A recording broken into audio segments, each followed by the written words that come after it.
കൊട്ടാരക്കര നിയോജക മണ്ഡലത്തിലെ UDF സ്ഥാനാർത്ഥി അഡ്വക്കേറ്റ് പി ഐഷ പോറ്റി. സ്ഥാനാർത്ഥി എങ്ങനെയുണ്ട് വിജയപ്രതീക്ഷ? നല്ല പ്രതീക്ഷ തന്നെയാണ്. തീർച്ചയായിട്ടും ജനങ്ങൾ മനസ്സിലാക്കുന്നുണ്ട്. ഐഷ പോറ്റി ആരാന്ന് ഈ നാട്ടിലെ എല്ലാ ജനങ്ങൾക്കും അറിയാം. എത്രയോ വർഷമായിട്ട് അവരോടൊപ്പം അവരിൽ ഒരാളായിട്ട് പ്രവർത്തിച്ച ഒരാളാണ് ഞാൻ. ജനപ്രതിനിധിയായിരിക്കുമ്പോൾ ഈ മണ്ഡലത്തിൻ്റെ എല്ലാ ഭാഗങ്ങളിലും എത്തുകയും ധാരാളം വികസന പ്രവർത്തനങ്ങൾ യാഥാർത്ഥ്യമാക്കി അവർക്കായി സമർപ്പിക്കുകയും ചെയ്തതാണ്. അപ്പോൾ തീർച്ചയായിട്ടും അത് തെരഞ്ഞെടുപ്പിൽ പ്രതിഫലിക്കും. സ്ഥാനാർത്ഥികൾ അല്ലെങ്കിൽ ഒപ്പമുള്ള മറ്റ് സ്ഥാനാർത്ഥികൾ അവർ ഏതെങ്കിലും തരത്തിൽ ഭീഷണിയാകുമോ? ഒരു സ്ഥാനാർത്ഥിയും ഭീഷണിയായിട്ട് ഞാൻ കാണുന്നില്ല. ജനങ്ങളാണ് എൻ്റെ മുമ്പിൽ വലുത്. ഞാൻ അവരോടാണ് സംവദിക്കുന്നത്. മറ്റു സ്ഥാനാർത്ഥികൾ അവർക്ക് ഇഷ്ടമുള്ളത് ചെയ്തോട്ടെ. പക്ഷേ എൻ്റെ വീഡിയോ ഇട്ട് വോട്ട് പിടിക്കുന്ന ഒരു മോശമാണെന്ന് എനിക്ക് പറയാനുണ്ട്. എൻ്റെ എതിർ സ്ഥാനാർത്ഥി LDF സ്ഥാനാർത്ഥി കഴിഞ്ഞ തവണ ഞാൻ LDF നിന്നപ്പോൾ അദ്ദേഹത്തിന് വേണ്ടി വോട്ട് ചോദിച്ചുകൊണ്ടുള്ള വീഡിയോ ഇട്ടുകൊണ്ട് ഇപ്പോൾ വോട്ട് പിടിക്കുന്ന ഒരു എന്താ പറയുക, ഒരു വല്ലാത്ത പരിതാപകരമായ സ്ഥിതിയിലേക്ക് പോയിട്ടുണ്ട് അവർ എന്നുള്ളത് അങ്ങേയറ്റം പ്രതിഷേധാർഹമായ ഒരു കാര്യമാണ്. കഴിഞ്ഞ ദിവസം മുഖ്യമന്ത്രി പറഞ്ഞത് അങ്ങയുടെ ശ്രദ്ധയപ്പെട്ടിരുന്നു അറിയില്ല. അവസരവാദത്തിന്റെ മൂർത്തീകരണങ്ങൾ LDFനെ ഒരിക്കലും പരാജയപ്പെടുത്തില്ല എന്ന തരത്തിലുള്ള വിമർശനങ്ങൾ പേരെടുത്ത് പറയാതെ താങ്കളെ അദ്ദേഹം വിമർശിച്ചിരുന്നു. ആ വിമർശനത്തെ ഒന്നും ഞാൻ കണക്കാക്കുന്നില്ല. അത് ജനങ്ങൾ കണ്ടോളും. അതിന് മറുപടി ജനങ്ങൾ കൊടുത്തോളും. കാരണം ആര് LDFിലേക്കും CPMലേക്കും വന്നാലും അതെല്ലാം നല്ലതും CPMൽ നിന്ന് പുകച്ച് അടിച്ചിട്ട് പുറത്തേക്ക് പോകുമ്പോൾ അതൊക്കെ തെറ്റുവാണെന്ന് പറഞ്ഞാൽ നാട്ടിലാരും അറിയാൻ വയ്യാത്തവരല്ല. അദ്ദേഹം പറയുന്നതെല്ലാം ശരിയെന്നൊന്നും ആരും കേൾക്കാൻ പോകുന്നേയില്ല. അതൊക്കെ ജനങ്ങൾ അതിന് മറുപടി കൊടുത്തോളും. അത്രേ ഉള്ളൂ. കൊട്ടാരക്കരയിൽ എങ്ങനെയുണ്ട് തെരഞ്ഞെടുപ്പ് ആവേശം? എങ്ങനെയുണ്ട്? നല്ല ആവേശമാണ് എല്ലാവർക്കും. ജനങ്ങൾ റെഡിയായിട്ടിരിക്കുവാണ് വോട്ട് ചെയ്യാൻ. കേട്ടോ, ജനങ്ങൾ തയ്യാറായിട്ടിരിക്കുവാണ്. തികഞ്ഞ വിജയപ്രതീക്ഷ തന്നെയാണ്. ജനങ്ങളൊപ്പം ഉണ്ടാവും. എൻ്റെ ഒരു വിശ്വാസം അത് തന്നെയാണ്. ജനങ്ങളാണ് എനിക്ക് വലുത്. അവരെൻ്റെ ഒപ്പം ഉണ്ടാവും. താങ്കളെ പറ്റി പറഞ്ഞു വരുത്തുന്ന ഈ ആരോപണങ്ങൾ, അതായത് അവസരവാദത്തിന് വേണ്ടി എന്നൊക്കെ പറയുന്ന ഒരുപാട് ആരോപണങ്ങൾ താങ്കൾ നേരിടേണ്ടി വരുന്നുണ്ട് ഈ ഒരു തെരഞ്ഞെടുപ്പിൽ. അതിനെയൊക്കെ എങ്ങനെ നേരിടും? ഈ കള്ള ആരോപണങ്ങൾ ഞാനല്ല ചതിച്ചത്, എന്നെയാണ് ചതിച്ചത്. കാര്യങ്ങളെല്ലാം സാധിച്ച് നല്ലൊരു LDF മണ്ഡലമായി പുതിയ ആൾ വന്നപ്പം പബ്ലിക് പ്ലേസിൽ നിന്ന് ജനങ്ങളുമായി ബന്ധപ്പെടാതെ എന്നെ പൂർണ്ണമായി ഒഴിവാക്കിയ പാർട്ടിയാണ് ഞാൻ ചതിച്ചു എന്ന് പറയുന്നത്. അവരാണ് എന്നെ ചതിച്ചത്. എൻ്റെ പ്രൊഫഷനും മാറ്റിവെച്ച് ഞാൻ ഈ പ്രസ്ഥാനത്തെ വളർത്താൻ നടത്തിയ വലിയൊരു എഫർട്ടുണ്ട്. വലിയ തോതിലൊരു എഫർട്ട് എടുത്തിട്ടാണ് ആ മാറ്റം ഉണ്ടാക്കിയെടുത്തത്.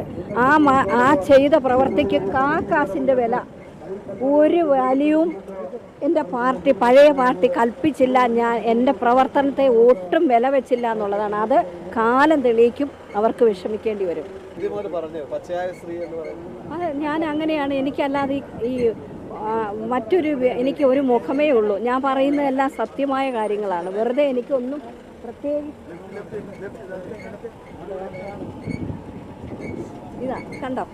പ്രത്യേകിച്ച് എനിക്കൊന്നും സാധിക്കാനില്ല. ഞാൻ കാണുന്നതും ചെയ്യുന്നതും എല്ലാം കറക്റ്റായിട്ടുള്ള കാര്യങ്ങളെ പറയുന്നുള്ളൂ. ഒരു കാര്യസാധ്യത്തിന് വേണ്ടി എനിക്കൊന്നും ചെയ്യേണ്ടതില്ല. മനസ്സിലായില്ലേ? അതാണ് പറയുന്നത്. പിന്നെ മാറ്റിക്കഴിയുമ്പോൾ CPMന് എപ്പോഴും ഉള്ളതാണ് കള്ള പ്രചരണങ്ങൾ. അങ്ങനെ പറഞ്ഞുകൊണ്ടേയിരിക്കും. അതുകൊണ്ട് അത് കള്ളം 10 വട്ടം പറയുമ്പോഴും ചിലരെങ്കിലും വിശ്വസിക്കുമെങ്കിലോ എന്ന് വെച്ചിട്ടാണ്. അതെല്ലാം പൊളിഞ്ഞടുങ്ങി പോകും. ഇനി അങ്ങോട്ട് അത് നടക്കത്തില്ല. അതാണ് എനിക്ക് പറയാനുള്ളത്. താങ്കൾ പറഞ്ഞു അതിനെ ഉപമയിലൂടെ പറഞ്ഞിരുന്നു, അതിന് ഈ ഒരു പച്ചയായ സ്ത്രീ എന്നല്ലേ? അപ്പൊ അങ്ങനെ ഞാനൊരു പച്ചയായ സ്ത്രീ എന്ന് പറഞ്ഞാൽ ഞാനുള്ളത് വെട്ടി തുറന്ന് പറയുന്ന ആളാണ്. ഒരിക്കലും നമ്മൾക്കൊരു കാര്യസാധ്യത്തിന് വേണ്ടി വാക്ക് മാറ്റി പറയേണ്ടതില്ല. പിന്നെ ഈ പാർട്ടി മാറി എന്നൊക്കെ പറയുന്നതെന്ന് വെച്ചാൽ അവഗണന സഹിച്ചു പോകാൻ ഒരാൾക്കും പറ്റില്ല. എല്ലാ പബ്ലിക് പ്ലേസിൽ നിന്നും നമ്മളെ മാറ്റിക്കഴിഞ്ഞാൽ എങ്ങനെയാണ് അവിടെ നിൽക്കുക? പറയുന്നതെല്ലാം കേട്ട് അവിടെ ഇരുന്നുകൊണ്ടെന്ന് പറയാം. അത് ഭരണഘടനയെ പറഞ്ഞിട്ടില്ല. നമുക്കൊരു സ്വാതന്ത്ര്യം, വ്യക്തിത്വമുണ്ട്. ആരായാലും ഈ പറയുന്ന മാത്രം കേട്ട് ഏറ്റു പറയാനായിട്ട് നിൽക്കാൻ പറ്റില്ല. നമുക്ക് നമ്മുടേതായ അഭിപ്രായമുണ്ട്. അതനുസരിച്ചേ പോകാൻ പറ്റുള്ളൂ. താങ്കൾ കാണിച്ച ഈ ഒരു ധൈര്യം, ഈ ഒരു ചങ്കൂറ്റം, അതായത് ഇങ്ങനെയും എന്തും സഹിച്ച് പാർട്ടിയിൽ തുടരുക, അതിപ്പോഴും ചില സ്ത്രീകൾ അല്ലെങ്കിൽ ചിലർക്ക് തുടരേണ്ടി വരുന്നു. ഇഷ്ടം പോലെ ആൾക്കാർ പേടിച്ചിട്ടാണ് മിണ്ടാത്ത. കല്ലെറിയുമോ, അതുപോലെ ചീത്ത വിളിക്കുമോ. ഇപ്പം എനിക്കെതിരെ നടത്തുന്ന സൈബർ ആക്രമണങ്ങൾ എന്നെപ്പോലെ ചിലപ്പോൾ എല്ലാവർക്കും താങ്ങാൻ പറ്റില്ല.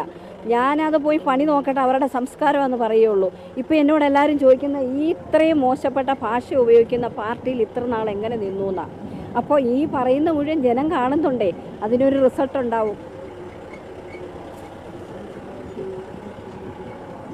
അപ്പം ഇപ്പോഴും ഇടത് ഈ പാർട്ടിയിൽ താങ്കൾ വിശ്വസിച്ചിരുന്ന ആ പാർട്ടിയിൽ താഴെയുള്ള സഖാക്കളോടെല്ലാം എനിക്കിഷ്ടമാണ്. അവർ പാവമാണ്, പക്ഷേ മേളിലുള്ളവർ അടിച്ചമർത്തി വെച്ചേക്കുവാണ് അവരെ എല്ലാം. ഒരു സ്വാതന്ത്ര്യം കൊടുക്കാതെ കള്ള പ്രചരണം നടത്തിക്കൊണ്ട് ഞങ്ങളെപ്പറ്റിയൊക്കെ തെറ്റായ കാര്യങ്ങൾ പറഞ്ഞ് മനസ്സിലാക്കിക്കൊണ്ട് അവരെ തെറ്റിദ്ധരിപ്പിച്ച് പോവുകയാണ്. പാവപ്പെട്ട ആ സഖാക്കൾ നേതൃത്വം പറയുന്ന മാത്രം കേട്ടു പോകുന്ന ഒരു സ്ഥിതിയുണ്ട്. അത് അവർ തിരിച്ചടിയുന്ന സമയം വളരെ അടുത്തു വന്നിരിക്കും. ഇപ്പോഴും അത്തരം സ്ത്രീകളുണ്ട് പാർട്ടി. ഒരുപാട് പേര് മിണ്ടാതെ പേടിച്ചിരിക്കുന്നുണ്ട്.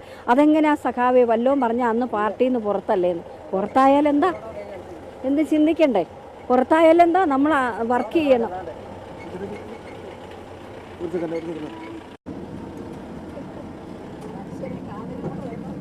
അതെ അതെ അതെ അതെ.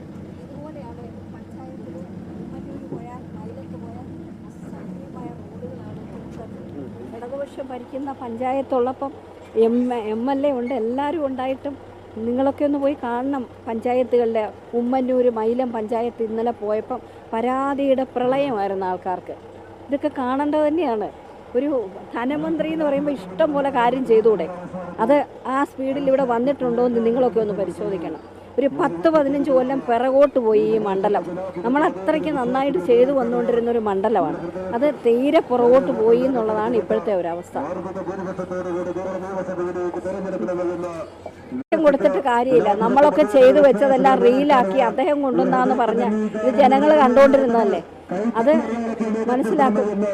ഇന്നത്തെ വിനയപൂർവ്വം സ്നേഹപൂർവ്വം അഭ്യർത്ഥിച്ചുകൊണ്ടത് നമ്മുടെ പ്രിയങ്കരിയായ സാരഥി ഐഷ പോറ്റിയുടെ ഇവിടെ എത്തിച്ചേർന്നിരിക്കുകയാണ്.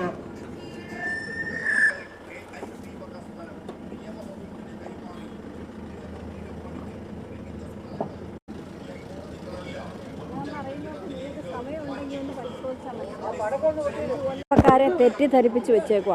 ശരിക്കും ഗ്രൗണ്ടിൽ നോക്കുമ്പം കൃത്യമായിട്ട് മനസ്സിലാവും. അത് ഒരാൾ ഐഷ പോറ്റിന്ന് പേര് പറയുമ്പോൾ മൈക്ക് അങ്ങ് മാറ്റിക്കും. കംപ്ലീറ്റ് ചാനലുകളും അവരെ സ്വാധീനിച്ച് വെച്ചേക്കുക. ഇങ്ങനെയാണ് അവിടെ നടന്നത്. ഇത് ദൈവവും കാണും, ജനങ്ങളും കാണും. ഭരണമാറ്റത്തിന് ഒരു വോട്ട് എന്നുള്ളതാണ്. തീർച്ചയായും UDF അധികാരത്തിൽ വന്നാൽ ഈ മാറ്റം ഉണ്ടാകുമെന്ന് താങ്കൾ കരുതുന്നുണ്ടോ?